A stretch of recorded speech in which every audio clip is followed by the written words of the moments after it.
My background is quite varied, actually. I started my career probably when I was 15, working as a petrol pump attendant, and had various kind of naff jobs while I was a student.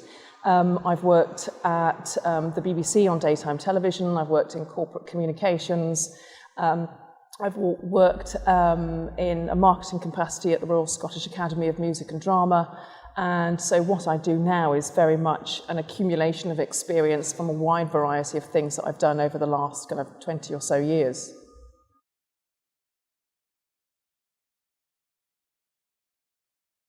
I think probably skills of various sorts, but also I've always had the attitude of, well, how hard can it be? If I'm presented with a challenge in my career, then I will always look for a way to overcome that particular challenge, and I think that kind of mindset has been really useful. I guess I've come across very many opportunities through being at the right place in the right time, but also being prepared to take on those opportunities. I've always worked on the basis of, if there is a project or something that, how hard can it be? And just to seize the challenge and see where it takes me. Sometimes that can also be a threat and a weakness, though, because sometimes I will latch on to what seems like an opportunity and it's not. It's just another bright, shiny new project that seems like a good idea at the time. In terms of the economic environment, sometimes that has been seen in recent years as a threat. However, there have been opportunities even within that economic climate, not in spite of the economic climate, but because of it. One of the things that I've been able to do is to look for different avenues in my career during those difficult economic times, which has meant that I'm still here. I guess one of the main challenges, shall we say, is if you're starting your own business, you kind of have to do everything yourself, and that in itself can be a challenge because you start your business because of the thing that you love to do, and then you find there's loads of other things you also have to do, the marketing, the finance, and so on.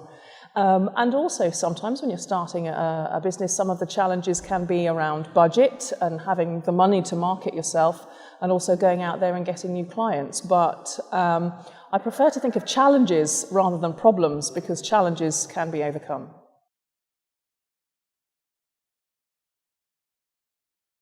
My children give me inspiration, I think. Well, definitely, not just I think. I'm also inspired just by all sorts of things. I think that you can learn from absolutely everything. So sometimes I might just be walking in the countryside and see some metaphors or lessons for life. Other times it could be just through reading things or meeting other people who are inspiring. So a wide variety of things, really.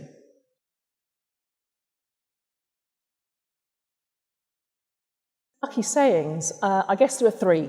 One is Winston Churchill when he said, "Never, never, never give up." The other is, in the battle between the rock and the stream wins, not by strength, but by perseverance. And there was another quotation that I came across very recently that I like, and it's by, I think, an American author whose name escapes me, but the quotation was, "Do not follow where the path may lead, go instead to where there is no path and leave a trail."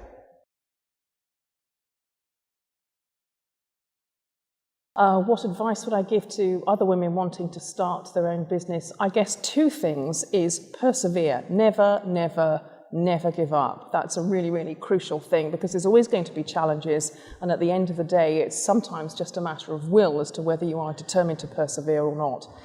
The other thing is choose to define yourself. Don't let anybody else define you and tell you what you can or cannot do. There's always people who will support you. There's also people who, with the best will in the world, will say the time isn't right to start a business, maybe you should be doing something else, or maybe you're too old or too young, or define yourself. If that's what you really want to do, don't allow somebody else to choose your career path. Choose it yourself and never give up.